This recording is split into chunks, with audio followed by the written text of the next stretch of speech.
Hello everyone and welcome back to Young Crafts Academy. In today's video, we'll learn about events block in Scratch. So, blocks that actually start your program. Events block भनेको के हो भनेर हामी आज चाहिँ बुझ्न गइरहेको छौँ.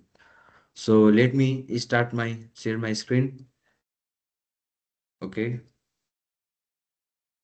So, what are events? Events भनेको चाहिँ के हो? सिम्पली बुझ्दाखेरि इभेन्ट्स भनेको घटना जब केही हुन्छ त्यो बेला चाहिँ हाम्रो कोड स्टार्ट हुन जान्छ. जस्तै कि events blocks tells your program when to start or when to react.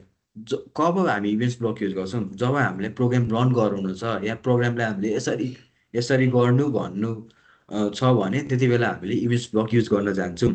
So events means something happens and because of that your codes run. यो भनेको के हो भन्दाखेरि हामीले यो कोडलाई रन गराउने बेला हामीले इभेन्ट्सलाई इभेन्ट्स अकर गराउनु छ. ल मैले यो प्रेस गरेँ भने हाम्रो जम्प हुन जान्छ. हो त्यो प्रेस गर्ने चाहिँ के हो त्यो भनेको चाहिँ इभेन्ट्स ब्लकले गर्दा नै हामीले त्यो जम्प गर्न सकिरहेछौँ. हो त्यसलाई कसरी अकर भइरहेछ भन्दाखेरि इभेन्ट्स ब्लकले चाहिँ अकर गर्न गरिरहेछ. हो events means something happens and because of that यो कोड्स रन भनेर हामीले बुझ्न सक्छौँ. वाट आर इभेन्ट्स है सिम्पली बुझ्दाखेरि इभेन्ट्स भनेको घटना जब केही हुन्छ त्यति बेला हाम्रो कोड स्टार्ट हुन जान्छ. त्यति इभेन्ट्स भनेको इभेन्ट्स ब्लकहरू भनेको चाहिँ यो हो. सो इभेन्ट्स हाम्रो केही कुराहरू इभेन्ट्स ब्लकमा हुन जान्छ. इम्पोर्टेन्ट इभेन्ट्स ब्लकहरू छन् हाम्रो. पहिलोमा हाम्रो when green flag green flag click जब हामीले गर्छौँ whenever you click the green flag यो प्रोग्राम स्टार्ट्स. जब पनि हामीले कुनै प्रोग्राम स्टार्ट गर्नुभन्दा अगाडि हामीले एउटा इभेन्ट्स ब्लकमा हेरेका छौँ हामीले पहिलाको भिडियोहरू. अनि इभेन्ट्स ब्लक भनेर एउटा वेन ग्रिन फ्ल्याग हुन्छ हाम्रो क्लिक गर्छौँ त्यसलाई अनि त्यहाँदेखि हाम्रो प्रोग्राम स्टार्ट हुन जान्छ. हो त्यसले नै हाम्रो पहिलोमा सबैभन्दा एउटा हाम्रो स्टार्टिङ हामीले सबभन्दा मोस्ट युज गर्ने भनेकै हाम्रो ग्रिन फ्ल्याग हो. When ever you click the green flag यो प्रोग्राम स्टार्ट्स. हामीले जब पनि ग्रिन फ्ल्याग क्लिक गर्छौँ हाम्रो प्रोग्राम स्टार्ट हुन जान्छ. सेकेन्डमा चाहिँ हाम्रो वेन दिस स्प्राइट क्लिक भनेर एउटा यो हाम्रो दोस्रो इभेन्ट हो इभेन्ट ब्लक हो. यसले के भन्छ भन्दाखेरि this events run when you click directly on the sprite. हामीले जब पनि स्प्राइटलाई डाइरेक्टली क्लिक गऱ्यो भने हामीले कुनै पनि स्प्राइट जस्तै क्याट भयो हामीले क्याटलाई क्लिक गऱ्यो क्याट क्लिक गर्ने बित्तिकै हाम्रो केही एक्सनहरू हुन जान्छ नि. हो त्यो कसरी हुन जान्छ त भन्दाखेरि हामीले यही ब्लक युज गरेर वेन दिस स्प्राइट क्लिक भनेर हामीले त्यति बेला चाहिँ हाम्रो यो हुन इभेन्ट्सहरू रन हुन जान्छ हाम्रो प्रोग्रामहरू रन हुन जान्छ. सेकेन्डमा हाम्रो त्यही भन्न खोजिरहेर this events run when you click directly on the sprite भनेर. ल हाम्रो तेस्रोमा थर्डमा छ वेन कि स्पेस प्रेस. जब हामीले हाम्रो स्पेस किबोर्डमा हाम्रो स्पेस भएकोलाई हामीले जब त्यसलाई क्लिक गर्छौँ नि हो त्यसले पनि इभेन्ट एलाउ गर्छ क्या. This events allow keyboard control भन्दाखेरि के हो भने हामीले कुनै गेम बनायो है हामीले गेम बनाउनेमा हामीलाई जस्तै जम्प गर्नु पऱ्यो भने हामीले किबोर्डमा हाम्रो भएको स्पेस बटनलाई हामीले क्लिक गर्छौँ नि. हो अनि क्लिक गर्ने बेलामा हाम्रो जम्प हुन जान्छ नि हाम्रो क्यारेक्टर स्प्राइटहरू. कसरी सम्भव भइरहेछ त भन्दाखेरि वेन कि स्पेस प्रेस्ड कि स्पेस जब प्रेस हुन्छ त्यति बेला इभेन्ट अकर हुन जान्छ. अर्कोमा छ वेन ब्याकड्रप स्विचेस टु भनेर डट डट डट. यो भनेको के हो भन्दाखेरि हामीले सुरुमा कुनै पनि गेम्सको सुरुको इन्टरफेस अर्कै हुन्छ अनि हाम्रो गेम खेल्ने बेलाको इन्टरफेस अर्कै हुन्छ. एनिमेसनहरू नि हेर्न सक्नुहुन्छ. दुईजना मान्छे हुन्छ जङ्गलदेखि सहर आउँछ. हो कसरी त्यो ब्याकग्राउन्ड स्विच भयो त त्यो ब्याकड्रप हाम्रो जङ्गलको सिनियरदेखि हाम्रो सिटीको सिनियर कसरी आयो त कसरी गर्ने त त्यो कसरी सम्भव भयो भन्दाखेरि हामीले यही ब्याकड्रप स्विचेस टु भनेर इभेन्ट्सले गर्दा नि हाम्रो ब्याकग्राउन्ड चेन्ज हुन जान्छ. के भनिरहेको छ this events run when the background changes भनेर. This events run when the background changes.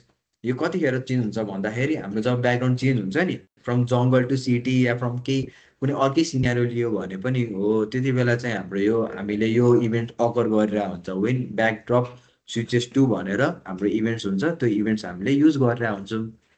हाम्रो अर्कोमा छ 5 नम्बरमा broadcast message plus when when I receive message भनेर. ल यो भनेको के हो भन्दाखेरि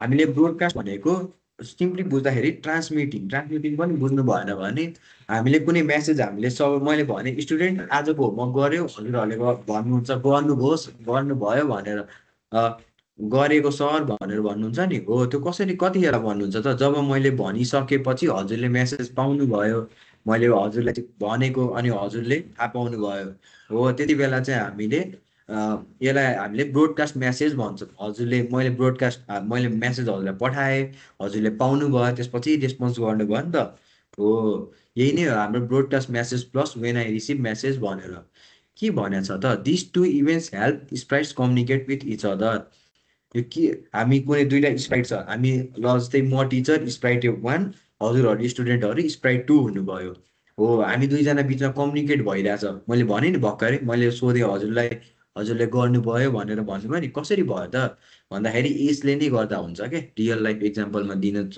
चाहिँ कन्डिसनमा यस्तै हुन्छ this two events help sprite communicate with each other हामी दुईजना यसरी यही इभेन्ट्सले गर्दा नै हामी कम्युनिकेट गर्न सकिरहेछौँ है किन इभेन्ट्सहरू यति इम्पोर्टेन्ट छ त भन्दाखेरि विदाउट इभेन्ट्स यो scratch project want run properly हामी कुनै पनि इभेन्ट हामी इभेन्ट बिना प्रोजेक्टै रन गर्न सक्दैनौँ क्या कुनै जस्तै कि हाम्रो वेन की प्रेस्ट भयो या वेन द स्प्राइट क्लिक भयो या त when the event flag click भयो हो यिनीहरूले नै हाम्रो कोड रन गर्न गर्छ हामीले यही हालिनौँ भने हाम्रो स्टार्टिङै हालिनौँ भने त कसरी कोड गर्ने त कुनै पनि गेमहरू खेल्नुहुन्छ भने हजुरहरू त्यहाँ स्टार्ट भनेर अप्सन हुन्छ होइन स्टार्टमा क्लिक गर्नुभयो भने त अन्त हाम्रो गेम स्टार्ट हुन जान्छ हो यसै गरी हुन्छ कि स्क्रचमा पनि इभेन्ट्सहरू एकदम इम्पोर्टेन्ट छ विदाउट इभेन्ट्स हामीले केही पनि हामीले स्टार्टै गर्न सक्दैन हाम्रो प्रोग्रामै रन हुँदैन भन्न छ events tell your code when to start कतिखेर स्टार्ट गर्ने इभेन्ट्सले भन्न जान्छ हाम्रो कोडलाई कति बेला स्टार्ट गर्ने कति बेला के रिएक्ट गर्ने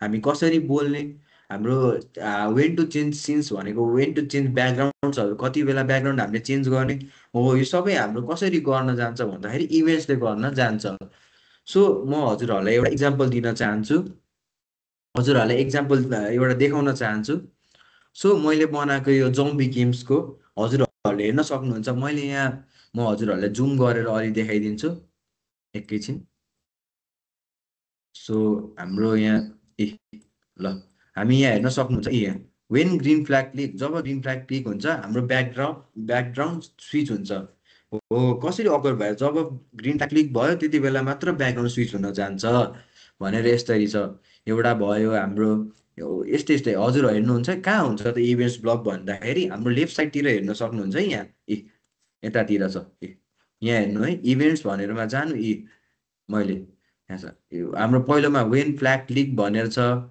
रोक्नु है म हजुरहरूलाई एउटा नयाँ नयाँ त्यसमा देखाउँछु let me make this small हामी स्क्रैपमा जाने क्रिएटमा जाने म हजुरहरूलाई इभेन्ट्सहरूको देखाइदिन्छु कहाँ हुन्छ त भन्दाखेरि ल हाम्रो इभेन्ट्स कहाँ छ त लेफ्ट साइडमा हाम्रो हेर्नु है मोसनको तल लुक्स छ लुक्सको तल साउन्ड छ साउन्डको तल चाहिँ इभेन्ट्स भनेर छ ल हो यही नै हाम्रो इभेन्ट्स ब्लकहरू भयो क्या वेन ग्रिन फ्ल्याग क्लिक मैले अघि भनेकै हो हामी स्टार्ट हाम्रो सबैभन्दा मेन इम्पोर्टेन्ट इभेन्ट्स ब्लक भयो हाम्रो वेन स्पेस कि प्रेस हाम्रो स्पेस जब प्रेस गरिन्छ त्यति बेला केही एक्सनहरू हुन जान्छ जब हामीले स्प्राइट क्लिक गर्छौँ त्यति बेला पनि केही एक्सन हुन जान्छ when backdrop switches to background हो हामीले यसरी पनि ब्याकग्राउन्डहरू स्विच गर्न सकिन्छ हामीले लाउडनेस साउन्डको हामीले जुन लाउडनेसहरू हुन्छ नि कतिसम्म कति बढाउने भनेर यो कुराहरू पनि हामीले इभेन्ट्सबाट हामीले गर्न सक्छौँ अनि वेन आई रिसिभ मेसेज मैले अघि हजुरहरूले भन्थेँ नि हजुरले जब मेसेज पाउनुभयो त्यसपछि रेस्पोन्ड गर्नुभयो नि त